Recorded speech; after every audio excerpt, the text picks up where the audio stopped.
নারায়ণ শিলাকে সেবা করার সময় তার কাছে প্রার্থনা করেন, ওনার কাছে যে আমি অন্য ভক্তদের মতো ওনাকে শৃঙ্গার বা সাজাতে পারছি না, তাই সেই নারায়ণ শিলার কাছে প্রার্থনা করার জন্য অনুনয় বিনয় করার ফলে সেখান থেকে প্রকট হন ভগবান শ্রীকৃষ্ণের স্বয়ং বিগ্রহ, এবং সেখানেই সেবা করেন, সেবা করে আনন্দিত হন সেই বৃন্দাবনে। তো সেই তিনি হলেন কালিয়া কৃষ্ণ ঠাকুর, কালিয়া কৃষ্ণ দাস ঠাকুর। আর এদিকে শ্রীখণ্ডে বটতলাতে মহাপ্রভুর সঙ্গে মিলন হয় নরহরি ঠাকুরের। তো সেই সময় তার ভক্ত এবং গ্রামবাসীরা মহাপ্রভুর কাছে সংকীর্তন শোনার জন্য আবেদন করেন, তার কাছে প্রার্থনা করেন। তো সেই সময়তে মহাপ্রভু রাজি হন, কিন্তু মহাপ্রভুর সংকীর্তনের তালে ঠিক হয় না। মহাপ্রভু অসন্তুষ্ট হন এবং বসে বসে তার ডান পায়ের, মহাপ্রভুর ভগবান স্বয়ং চৈতন্যদেবের ডান পায়ের নুপুর তিনি ছুড়ে দেন তার ডান দিকের বাদ্যকর কালিয়া কৃষ্ণ দাস ঠাকুরের দিকে। তিনি ছিলেন কাটোয়ার আকাইহাটে বর্তমানে বসবাস করছিলেন। তো সেই নুপুর গিয়ে পড়ে সেই কাটোয়ার আকাইহাটে, আর সেখানেতেই নুপুর কুণ্ড বলে একটি তৈরি হয়। নুপুর কুণ্ড আজও আছে। আর তখন তার ভক্ত সেই কালিয়া কৃষ্ণ দাস ঠাকুর জানতে পারে যে তার যে প্রভু তাকে ডেকে পাঠিয়েছে। তো সেই সময়তে কালিয়া কৃষ্ণ দাস ঠাকুর দৌড়ে আসেন সেখান থেকে শ্রীখণ্ডের বটতলায় এবং নাম সংকীর্তন হয়। তো সেই যে নূপুর কালিয়া কৃষ্ণ দাস ঠাকুরকে ছোড়া হয়েছিল সেখানে বর্তমানে সেই কাটোয়ার আকাইহাটে ছিল, কিন্তু সেখানে অনেক বাঘ ভাল্লুক থাকার ফলে পড়ুই গ্রামের সেখানকার যে রাজা, তখনকার দিনে উপাধিপ্রাপ্ত রাজা দেববর্মন, তিনি ওখান থেকে সেই যে তারা সেবায়িত ছিলেন তাদেরকে নিয়ে চলে আসেন তার গ্রাম পড়ুই গ্রামে। আজও কিন্তু রাখা রয়েছে সেই প্রকটিত সেই যে বিগ্রহ এবং স্বয়ং মহাপ্রভুর পায়ের নুপুর। আজ সেই জায়গা আপনাদেরকে দেখাতে যাব। তো মানে পুরো ভিডিওটা আপনারা সঙ্গে দেখবেন। আর চলুন ভিডিওটি শুরু করা যাক। আজকে যাব সেখানে, সেই নুপুরের জায়গায়, ভগবানের নুপুর দর্শনে এবং সেই বিগ্রহ দর্শনে। চলুন যাওয়া যাক।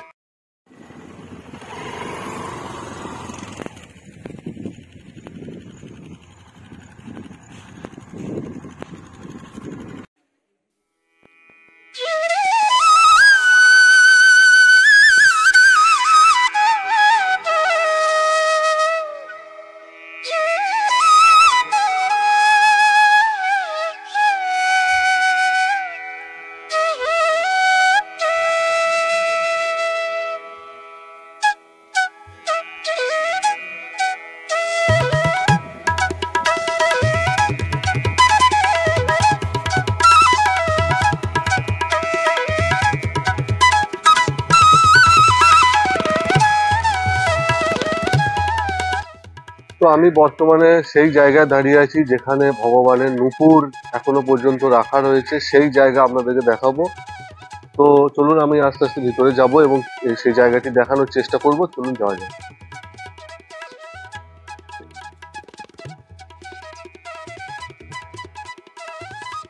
তো দেখুন এখানেতে যে ইটের কুচি আমরা দেখতে পাচ্ছি সেটা কিন্তু সেই 500 বছর পুরনো রাজা দেববর্মন, পৌরী গ্রামের রাজা দেববর্মনের তৈরি করা সেই মন্দিরের এমন অবস্থা হয়ে গিয়েছিল, তার জন্য এটা ভাঙা হয়েছে।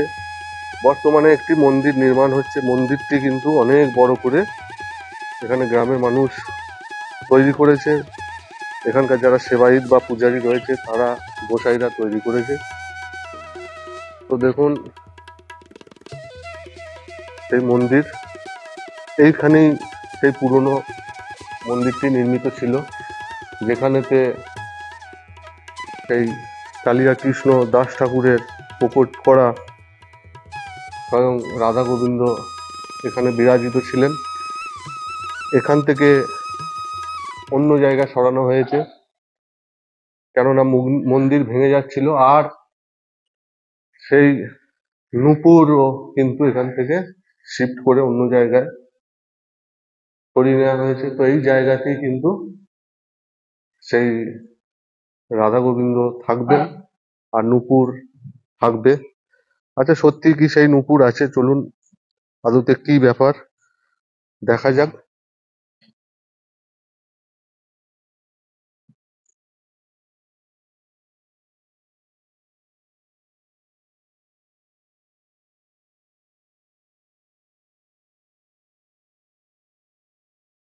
ও, আপনার কি নাম?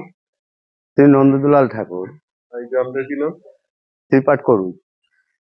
আচ্ছা, এখানে আমি শুনেছি যে মহাপ্রভুর নূপুর নাকি এখানে আজ পর্যন্ত রাখা রয়েছে, এটা কি সত্য বা কিভাবে রয়েছে যদি একটু বলেন। বলি, এটা আজ থেকে 500 বছর আগে কালিয়া কৃষ্ণ দাস ঠাকুর মহাপ্রভুর দক্ষিণে মৃদঙ্গবাদক ছিলেন এবং দক্ষিণ ভারতে যাওয়ার সাথীও ছিলেন। তা এবার হচ্ছে মহাপ্রভু যখন নীলাচলে যাচ্ছিলেন তখন শ্রীখণ্ড, যেটাকে আজকে বটডাঙ্গা বলা হয়, ওই বটডাঙ্গা, এবার বটডাঙ্গার উপর দিয়ে যাচ্ছিলেন। সেই সময় বটডাঙ্গার কাছে নরহরি দাদা মুকুন্দ সরকার এবং নরহরি দুইজনের সাথে ওখানে দেখা হয়। ওখানে মহাপ্রভুকে ওখানে আটকিয়ে দেন এবং যথারীতি সেই সময় মহাপ্রভুর কাছ থেকে ওনারা কীর্তন শ্রবণ করতে চায়। আর মহাপ্রভু তখন তার দক্ষিণে মৃদঙ্গবাদক কালিয়া কৃষ্ণ দাস ঠাকুরকে তিনি নূপুর ছুঁড়ে ইঙ্গিত করেন। আর কালিয়া কৃষ্ণ দাস ঠাকুর তখন আকাইহাট, কাটোয়ার কাছে আকাইহাটে তিনি বসবাস করতেন। তাই সেই নূপুর গিয়ে ওখানে ওই আকাইহাটে পরে, যে জায়গাটা পরে সেই জায়গাটা একটা কুণ্ড হয়ে যায়, এই নূপুর কুণ্ড বলে। এবং তারপরে মহাপ্রভুর সাথে সবকিছু কীর্তন করার পর নূপুর পড়ার পরে কালিয়া কৃষ্ণ প্রভু বুঝতে পারে যে এটা মহাপ্রভুর নূপুর ডেকে পাঠিয়েছে। হ্যাঁ, ডেকে পাঠিয়েছে। তখন তিনি বটডাঙ্গায় ওখানে আসেন, শ্রীখণ্ডে ওখানে এসে যথারীতি কীর্তন টীর্তন হয়ে যাওয়ার পর তারপরে আর একটি নূপুর তার কাছে চেয়ে নেয়। এবারে ওখানে ওই নূপুর আর যেটা চেয়ে নেয় দুটোকে ওখানে রাখতেন। এমন সময় এই শ্রীপাঠে করুয়ের যিনি রাজা ছিলেন, দেববর্মন রাজা, রাজা দেববর্মন, তিনি কালিয়া কৃষ্ণ দাস ঠাকুরে খুব ঘনিষ্ঠ, মানে স্নেহধন্য শিষ্য ছিলেন। তিনি রাজা ছিলেন, তিনি ওখানকার বন জঙ্গল দেখে বাঘ ভাল্লুক, তখন ওইগুলা তো মানে কণ্টকনগর হিসাবে নাম ছিল, তা সেই সময় অতিরিক্ত এইসব পশুদের ভয়ের জন্য ওনাকে এইখানে এই মন্দির স্থাপন করেন। এই স্থাপন করার পর এখানে নিত্যানন্দ মহাপ্রভু এসে এই মন্দিরে উপস্থিত হয়েছিলেন। এবারে এখানেই তারপর থেকে এখানে বসবাস করে গেছিলেন এবং ওই নূপুর নিয়ে এখানে সেইভাবে থেকে গেছেন পরের পর। আচ্ছা, এখানে যে বিগ্রহটা আছে ওটা কি বিগ্রহ? এটা এই বিগ্রহ হচ্ছে যখন কালিয়া কৃষ্ণ দাস ঠাকুর যখন বৃন্দাবন গেছিলেন তখন নারায়ণ শিলার তিনি বলছেন, পূজা করছেন আর বলছেন যে প্রভু তোমাকে আমি কিভাবে সাজাবো, আমি তোকে এই একই রূপ দেখছি, আমি সাজানো মতন কিছু পাচ্ছি না, আমি যে তোমাকে নানা রকম অলংকার দিয়ে সাজাবো নানা করে মনের মধ্যে, যে তখন ওই নারায়ণ শিলা থেকে এই বিগ্রহ আবির্ভাব হয়েছিল। হ্যাঁ, আর কালিয়া কৃষ্ণ দাস ঠাকুর ছিলেন, উনি ছিলেন দ্বাদশ গোপালের এক গোপাল, উনি ছিলেন লবঙ্গ। আচ্ছা, এখানে যে বিগ্রহ, এটা নিত্যানন্দ প্রভু এসেছিলেন যে ওই বিগ্রহ প্রতিষ্ঠা করেছিলেন? হ্যাঁ, এখানে উনি প্রতিষ্ঠার করেছিলেন এবং এখান থেকে উনি চলে যান শ্রীপাঠ দেনুর নিত্যানন্দ মহাপ্রভু। আচ্ছা, এখানে তার মানে জোড়া নূপুরই রাখা রয়েছে তো? হ্যাঁ, জোড়া নূপুরই, মহাপ্রভুর নূপুর রাখা রয়েছে। হ্যাঁ, মহাপ্রভুর নূপুরই রাখা হয়েছে। সেটা আপনাদের মন্দিরে এখন আছে? আছে, হ্যাঁ। ধন্যবাদ।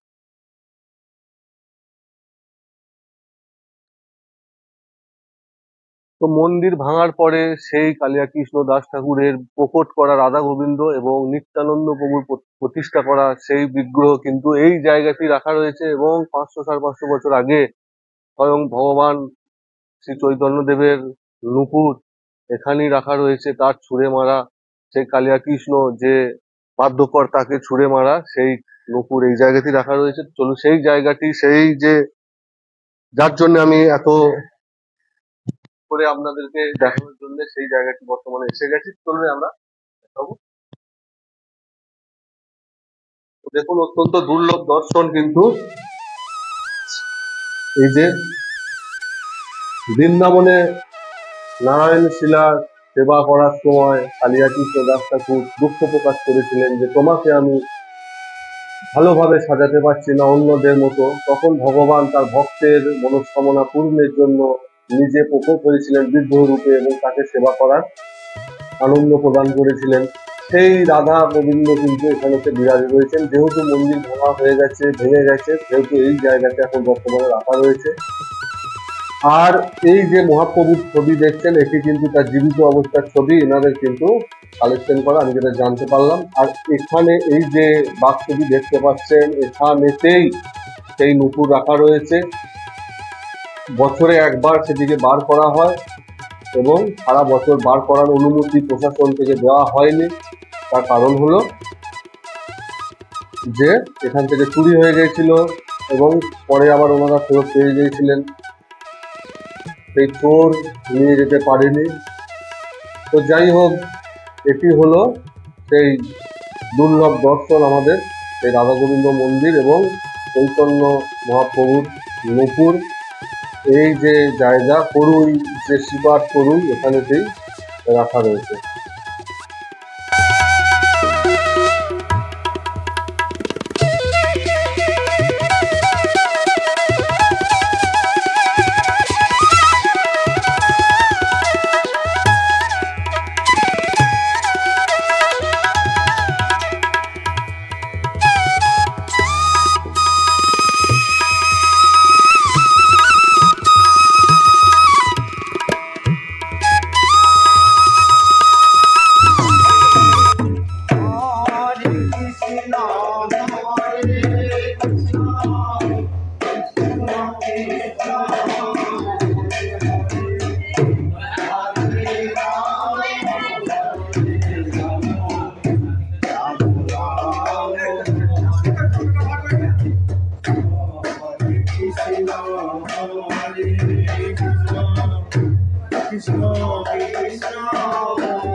তো বন্ধু, এই যে ভগবানের বিগ্রহ এবং নূপুর, তা কিন্তু 1998 সালেই চুরি হয়ে গেছিল। গাড়ি কিন্তু ভেঙে গেছিল, গাড়ি ফেলে রেখে সেই চোর চলে গিয়েছিল, এমনটাই এখানে জানলাম ভক্তদের কাছে। তো যাই হোক, যতটুকু পারলাম আপনাদেরকে সেই যে অপ্রাকৃত সেই যে বিগ্রহ আর সেই যে ভগবানের পায়ের নূপুর এখনো পর্যন্ত রয়েছে সেই জায়গায় করুই গ্রামে, তো যতটুকু পারলাম আপনাদেরকে দেখানোর চেষ্টা করলাম। আজ এই পর্যন্ত। নমস্কার।